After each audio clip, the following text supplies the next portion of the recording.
Allez, j'ai vu que les gens fit sur les réseaux sociaux, ils sont ultra motivés pour perdre du poids. Faut manger de la carotte. Franchement, tu crois vraiment que les gens fit, ils sont toujours motivés à 100% pour perdre du poids? Faux! On te partage 5 de nos habitudes qu'on fait sans même y penser et que tu vas pouvoir copier pour ta perte de gras. Spoiler, la dernière habitude, elle est sans langue de bois et elle va t'ouvrir les yeux. Prête? Let's go! Habitude numéro 1, c'est tout simplement de manger brut la majorité du temps. Qu'est-ce que ça veut dire manger brut? Manger des produits tout simplement qui ne sont pas transformés. Est-ce que ça veut dire passer des heures en cuisine? Non. T'inquiète pas par rapport à ça. C'est juste s'organiser pour avoir ce qu'il faut, soit pour préparer en grosse quantité, soit pour faire des trucs super rapides. Et donc du coup, nous là on prépare le repas. On s'est rendu compte qu'on mangeait beaucoup à l'extérieur ici en Asie, parce que c'est cool, c'est pas cher. Sauf que le problème c'est qu'on se retrouvait à prendre un petit peu de poids et on s'est dit mais purée quand même, pourtant on fait gaffe à ce qu'on prend, etc. Et sauf que ce qui se passait, c'est qu'il y avait vachement de calories cachées dans ce qu'on prenait. Donc là pour le coup, pas de calories cachées, on sait exactement ce qu'on met dans nos assiettes. En plus, il n'y a pas d'additifs ajoutés, d'exhausteurs de goût, etc. Ce qu'il y a énormément dans les plats préparés, etc. que vous consommez. Là, on sait clairement ce qu'on va manger, ce qu'on va mettre dans notre corps, c'est cool. Ok, donc du coup, le but en fait, c'est juste de pas se prendre la tête forcément plus, ok, mais d'avoir des produits qui vont être vachement plus naturels, qui vont mieux nous nourrir, qui seront moins caloriques, qui seront meilleurs pour notre santé, donc tout bénef. L'habitude numéro 2 qui se passe toujours dans l'assiette, c'est d'avoir toujours une belle portion de légumes sur chacun de nos repas. Petit repère visuel plutôt simple, c'est avoir la moitié de l'assiette remplie de légumes. Ici, on n'a pas forcément de féculents sur son repas du midi, mais voilà. Et moi, dans mon assiette perso, à part l'artichaut qui était cuisiné, j'ai absolument pas d'huile, absolument pas d'assaisonnement, rien, parce que ici, en fait, on a tellement d'huile de partout que j'en peux plus, et du coup j'avais trop envie. J'ai dit à Flo, viens, on se fait des repas du midi, on prend des crudités et je les mange juste comme ça et ça fait un bien fou. Flo, on voit pas forcément qu'il y a la moitié de l'assiette remplie de légumes, mais vous voyez, J'ai un bon volume. une belle portion. Yes. Et pourquoi? Pourquoi? Pour tout simplement être bien rassasié, également m'amener un max de vitamines et de fibres aussi pour le transit, parce que si on fait pas trop gaffe à ça, au niveau du transit c'est plus compliqué, donc avoir un max de fibres aussi, de volume, et puis voilà, une assiette qui est bien jolie. Comment en perte de gras, ça aide énormément aussi cette habitude-là parce que c'est peu calorique. Donc au final, on a des belles assiettes bien volumineuses qui vont prendre de la place dans notre estomac pour éviter d'avoir faim, Ouais. Et qui nous apportent peu de calories. Habitude numéro 3, les protéines. Dans chacun de nos repas, on a toujours une source de protéines au minimum et au final des bonnes quantités de protéines, que ce soit sur le petit déjeuner, sur le repas du midi, sur le repas du soir, mais aussi sur des collations si on en a. Et ça, c'est super important et c'est vraiment une habitude qui a changé énormément de choses, notamment en termes de, pour moi, par exemple, craquage, etc., que je pouvais subir, mais également pour Flo, le fait d'avoir constamment faim et de devoir un petit peu dire hey, Daf, on mange quand, on mange quand, on mange quand. Et ça nous a vraiment changé la vie quand on a commencé à se pencher plus sur concrètement combien de protéines on mangeait. Si t'es en perte de gras, ça va largement t'aider aussi et Flo va te dire pourquoi. Pourquoi c'est important d'avoir suffisamment de protéines à chaque repas? Il y a plein de raisons à ça. La première des raisons, c'est qu'elles vont amener vachement de satiété. On a parlé des légumes tout à l'heure qui a amené du rassasiement, le fait de sortir de table et de plus avoir faim. Et les protéines, ça va nous permettre de ne pas avoir faim longtemps après le repas et donc de ne pas avoir, comme elle disait Daf, la faim au milieu de l'après-midi sans vraiment trop de raisons, alors je me suis pas trop bougé, etc.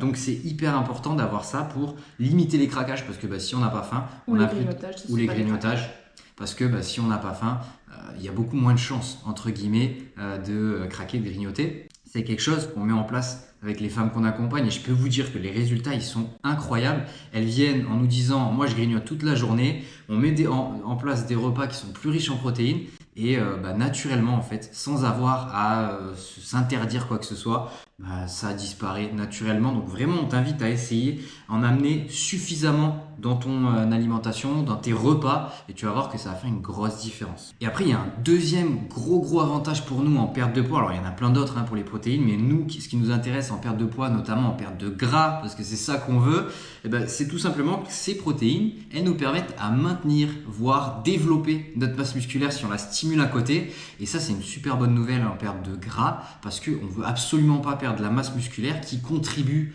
à notre métabolisme, à l'énergie tout simplement qu'on brûle au quotidien. Si on perd du poids, et là j'ai bien dit du poids, sans faire attention aux protéines, on va perdre aussi de la masse musculaire du coup, et ça va nous amener du coup un métabolisme qui baisse, aussi un corps qui est plus flasque, qui est moins tonique. Donc avoir suffisamment de protéines, c'est hyper important pour maintenir cette masse musculaire, voire la développer.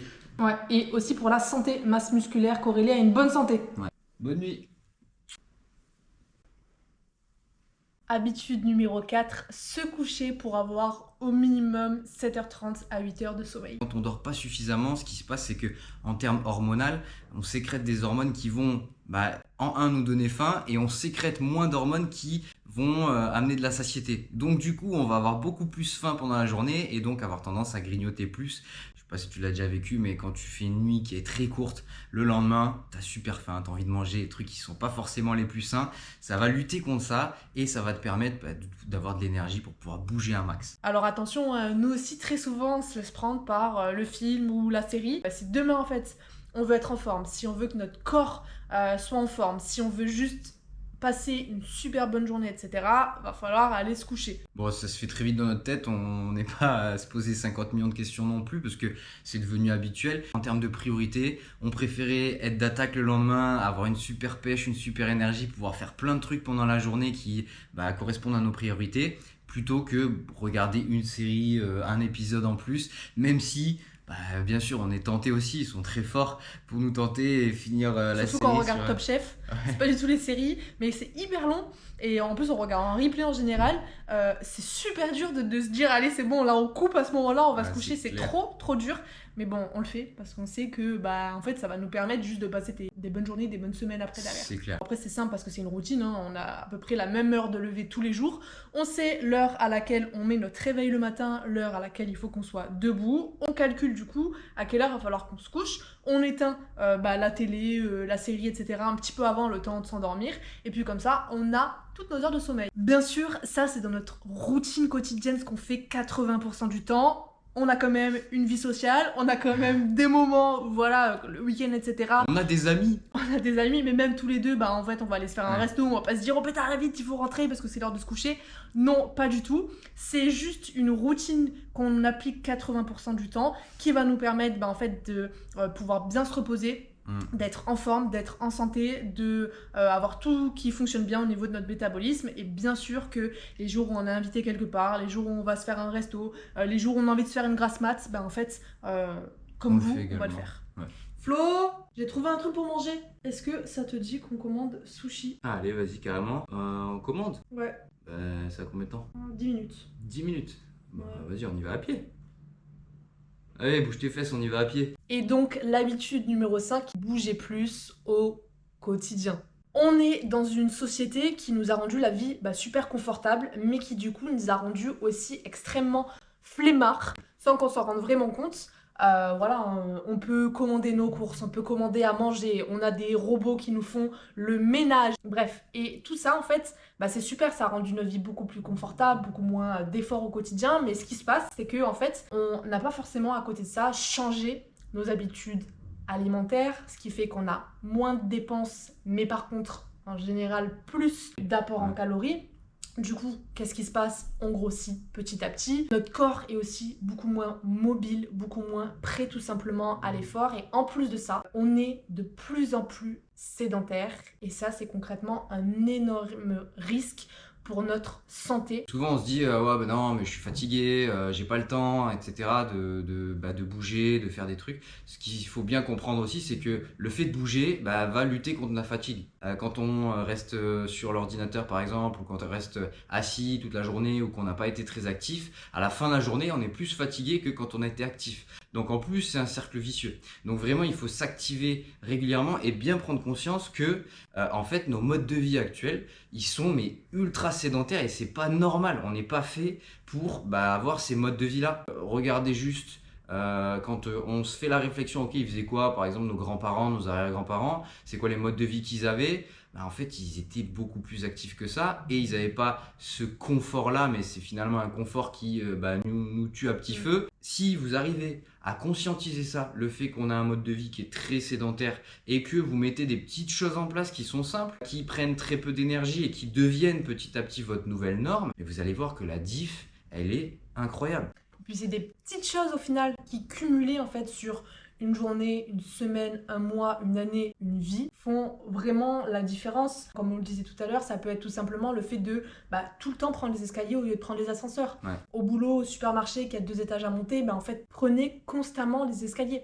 Ouais. Ça fera juste une différence énorme en termes de santé, de dépenses sur du long terme. Et concrètement, en fait, c'est que des mini-actions où vous allez juste bouger un petit peu plus à chaque fois, mais qui au cumulé va faire la différence. Ça, c'est super important en fait d'essayer de le conscientiser dès aujourd'hui, même si c'est pas simple, et de sortir de ce confort ultime dans lequel la société nous met constamment pour petit à petit revenir au final au mouvement. Faut pas vous jeter la pierre à vous dire oh purée ouais mais je suis flemmarde, etc. En fait l'être humain est fait pour survivre parce que pendant des milliers d'années on a évolué comme ça, mais sauf que le truc c'est que pendant ces milliers d'années là on n'était pas du tout dans cette société là où il y avait plein d'assistance. La société elle a évolué très rapidement, on parlait de nos grands-parents, arrière-grands-parents qui n'avaient pas du tout les mêmes modes de vie, mais notre corps, nos réflexes, ils n'ont pas eu le temps d'évoluer, ça allait beaucoup trop vite. Donc on a des réflexes qui datent de toute une évolution de l'être humain, qui sont programmés pour survivre, etc. Et donc du coup s'économiser, être dans le confort. Sauf que notre société maintenant, vu qu'on a un surconfort,